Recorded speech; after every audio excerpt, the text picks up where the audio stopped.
El mar ofrece infinidad de caminos de comunicación entre multitud de países. Y la República Mexicana, con sus 9.500 kilómetros de litoral, indudablemente mira hacia el mar. Y el mirar el mar engendra en el hombre el deseo de surcarlo. En los tiempos modernos, la navegación marítima se utiliza principalmente para el comercio. Y México, país productor y exportador de petróleo, tiene un considerable comercio con países de ultramar. Por tanto, necesita de una importante flota mercante salida de astilleros nacionales. El gobierno de la República, consciente de la necesidad, ha decidido emprender la gran tarea de acondicionar las instalaciones existentes en Astilleros Unidos de Veracruz, dedicadas hasta ahora primordialmente a la reparación de barcos, para por primera vez en México poder construir buques de gran calado. Las obras han sido encomendadas a Ingeniería y Puertos, Sociedad Anónima, por su larga trayectoria como empresa especializada en construcciones marítimas y portuarias, y la importancia del proyecto a realizar se convierte en un reto para IPSA, no solo por su magnitud, sino porque será el primero de su tipo en México, y nuevamente pondrá a prueba la capacidad de la ingeniería mexicana, en este caso, asociada con especialistas españoles.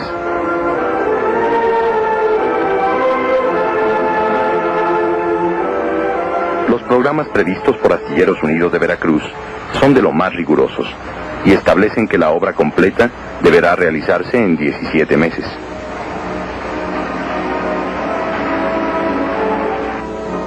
Sobresale entre los trabajos la construcción de un enorme dique seco de 275 metros de eslora, 36 metros de manga y un puntal de 6,5 metros.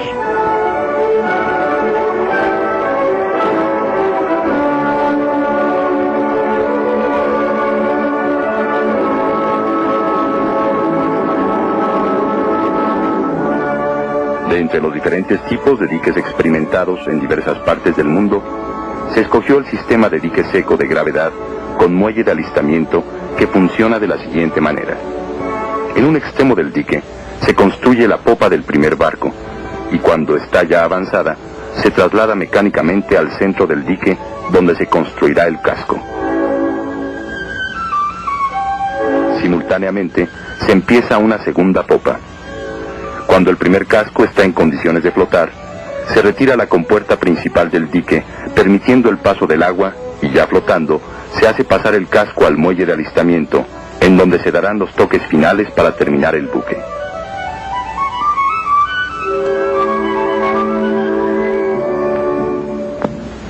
Entretanto, se traslada la popa del segundo barco al centro del dique para completar el casco, y se emprende la fabricación de una tercera popa.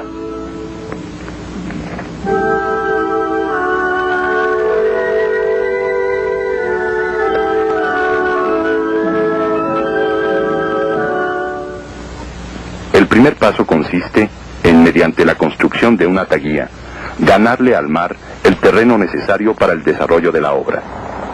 Una vez listo el terreno, surge el primer obstáculo que se opone a la realización del proyecto, lo que se puede llamar su primero y constante enemigo: el agua.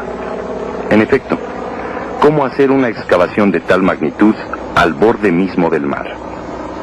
Hay que desalojar el agua que impregna la tierra y que se infiltra a través de ella, y formar barreras para impedir su avance. Hay pues que abatir el nivel freático, y para ello es necesario construir una pantalla flexible e impermeable que rodee lo que ha de ser más tarde el dique seco. Para construir las pantallas, se emplean unas almejas que penetran hasta 25 metros de profundidad, cavando una larga zanja que bordea la zona que ha de excavarse. Inmediatamente, va sustituyéndose cada cucharada de tierra extraída por una cantidad igual de lodo bentonítico y cemento, con lo que se irá formando la pantalla aisladora, que por ser de este material, posee las cualidades requeridas de flexibilidad e impermeabilidad.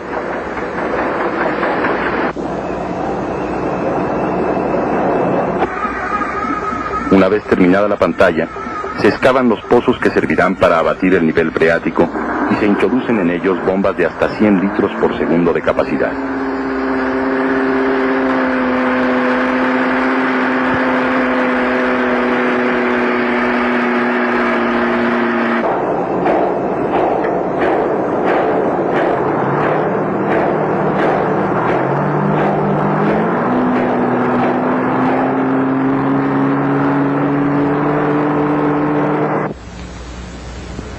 En un primer momento, se adoptó el sistema de instalar los pozos a los lados de la excavación de la pantalla, pero esta solución resultó insuficiente, pues los piezómetros indicaban que la curva de nivel abatido no era la conveniente.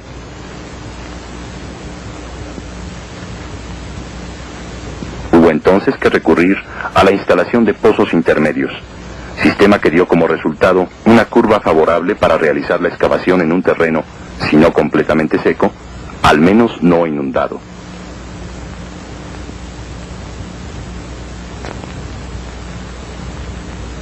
En este esquema en planta, se ve la instalación definitiva de los 34 pozos utilizados.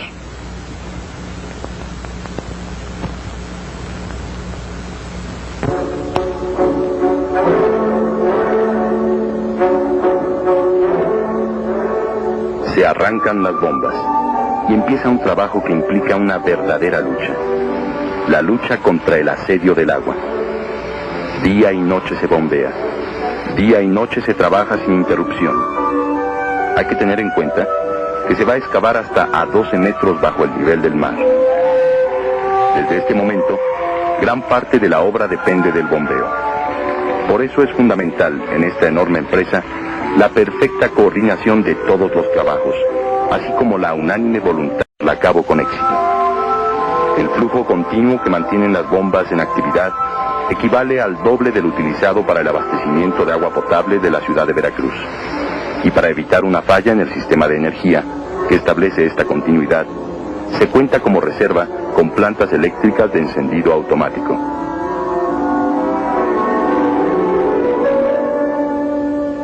Mientras tanto, avanza la excavación.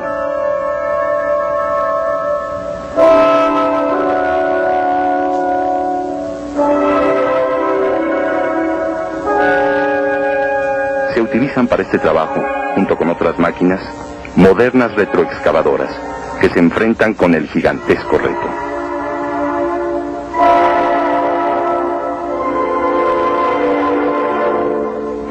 Pero no siempre ganan. En efecto, no siempre ganan las máquinas. No ganan a un ritmo determinado. Pero detrás de las máquinas está el hombre. Y aquí tenemos a esos hombres que no se dejan vencer.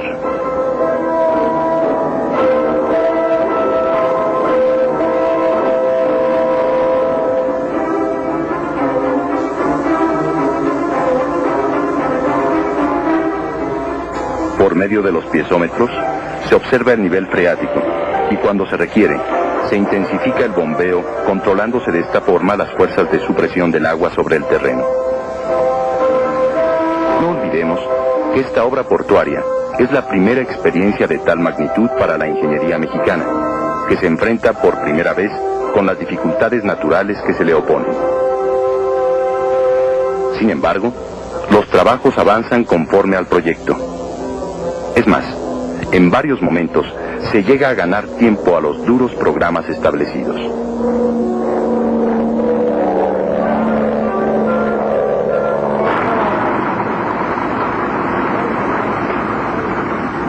Antes de terminar la excavación, se empiezan ya los trabajos de colocación de la capa de regularización, de modo que se efectúan varios trabajos simultáneamente. Se bombea, se excava y se coloca la capa de regularización. Esta capa, proyectada en un principio de 30 centímetros de espesor, fue necesario aumentarla hasta 1,5 metros.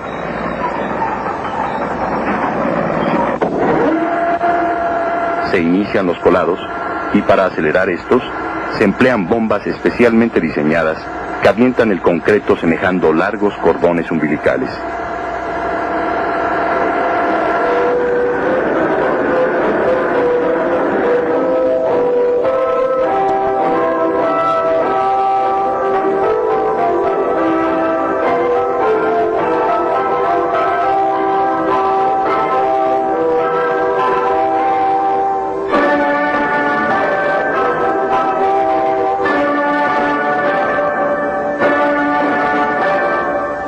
esta toma aérea se puede ver cómo la actividad es simultánea en varios frentes.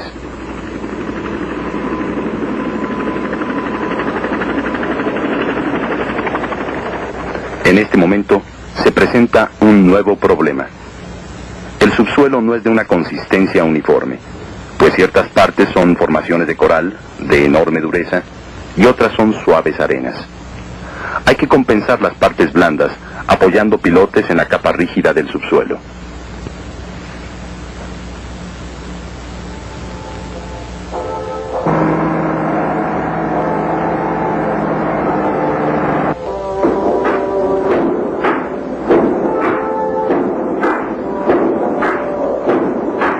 Una dificultad más.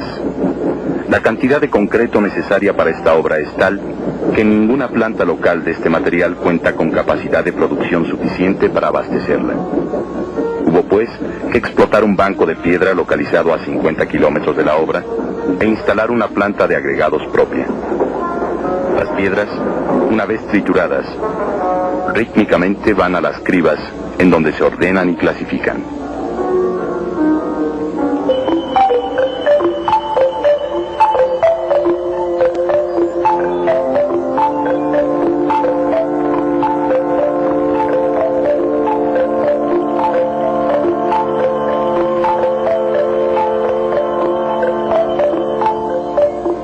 De ahí pasan las piedras a las 3 plantas de concreto que se han instalado junto al dique. Estas 3 plantas van a alimentar incesantemente a la obra.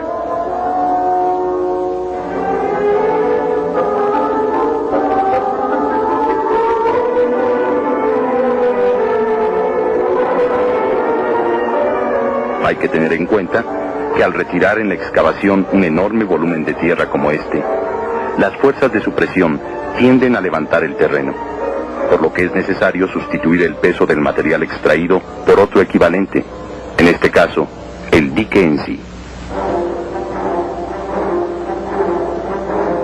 La solución adoptada consiste en colocar sobre el terreno una enorme base de concreto formada por 4 capas, sobresaliendo las 2 intermedias con un espesor de 2 metros cada una, y formadas por 177 bloques de 220 metros cúbicos cada uno.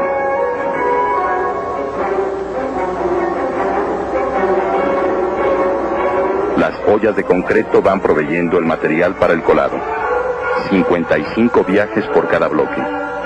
13.000 revolvedoras, cuyo contenido parece perderse como una gota en la inmensa magnitud del colado.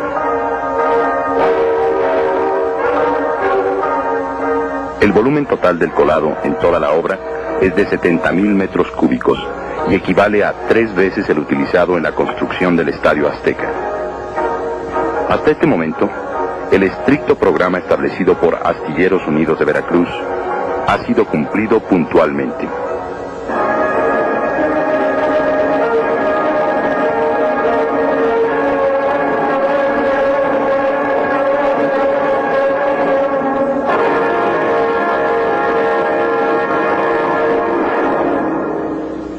Cerca del dique se construyen los pilotes que se utilizarán en la obra. En total, se cimbran y se cuelan 74 kilómetros de pilotes para ser hincados en los diversos frentes.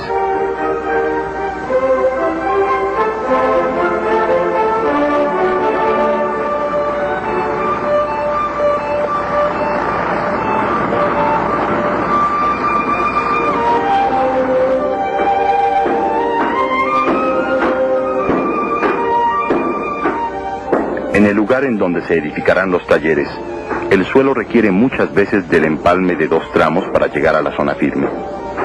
Hay que tener en cuenta que es aquí en donde se recibirán las enormes y pesadas planchas de acero que servirán para la construcción de los barcos.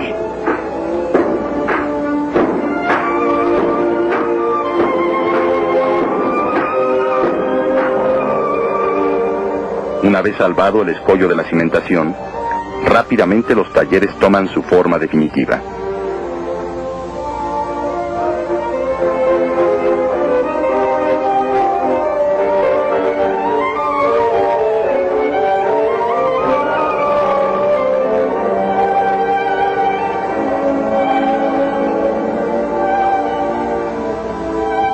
muros cajeros, que servirán para contener el terreno contiguo al dique, se construyen por medio de bloques de 13 por 5 metros, conteniendo cada uno de ellos 200 metros cúbicos de concreto.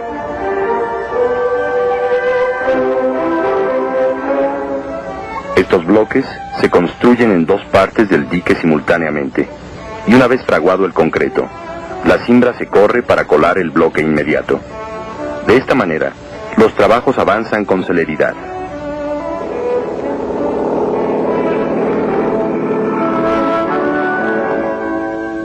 Se trabaja las 24 horas del día. Durante toda la obra y en todos los frentes se ha venido trabajando día y noche.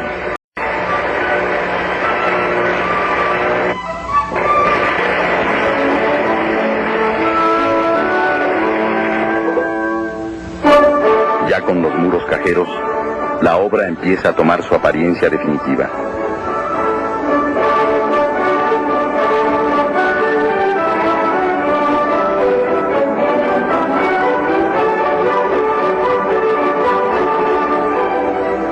Tanto en el muelle de alistamiento como en los lados del dique, se ha venido piloteando intensamente hasta llegar a las capas rígidas del subsuelo.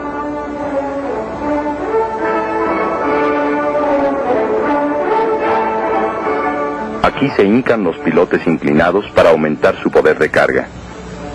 Hay que tener en cuenta que sobre este lugar correrán las enormes grúas de 100 toneladas de capacidad y 626 toneladas de peso, que servirán para transportar y colocar las pesadas piezas de acero que se utilizarán en el armado de los buques.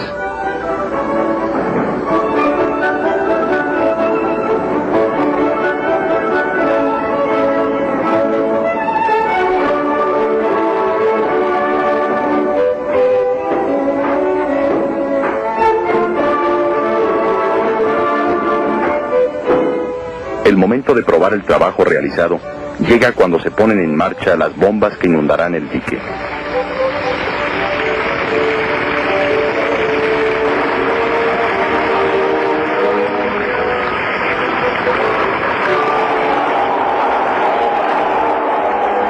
En este instante, todos los meses de desvelo y las horas de tensión contenida se desatan en abierta manifestación de júbilo.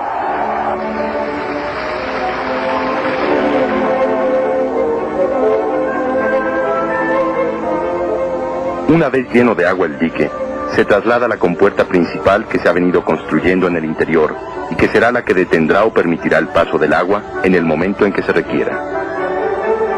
La maniobra se realiza por flotación y todo el proceso lleva apenas unas horas.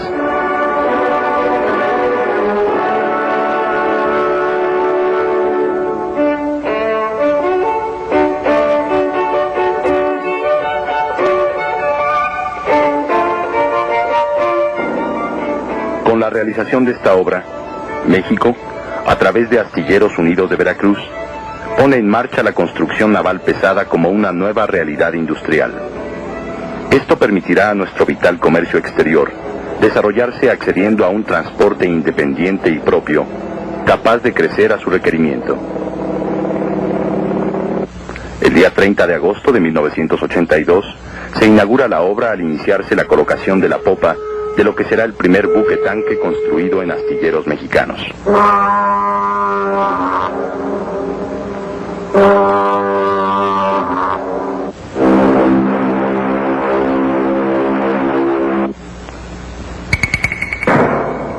Las instalaciones terminadas recibieron ya las primeras piezas del barco de 44,000 toneladas. Este es sin duda el primer paso firme hacia la independencia marítima que nuestro acelerado crecimiento exige.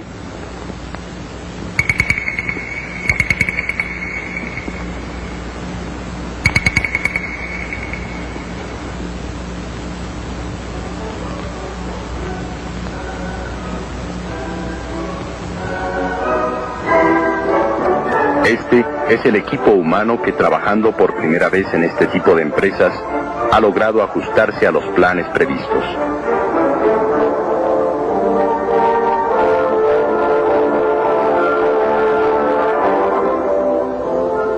Son estos trabajadores los que han dado el reconocido prestigio que la ingeniería mexicana posee.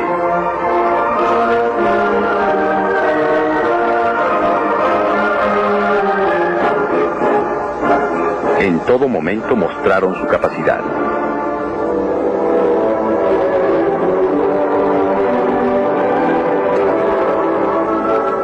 Su coordinación.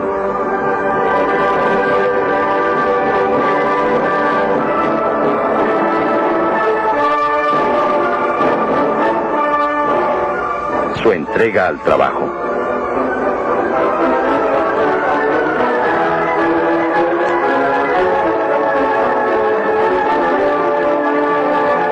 Vaya pues este documento como un homenaje a estos hombres, sin los cuales no se hubiera podido realizar una obra de esta magnitud.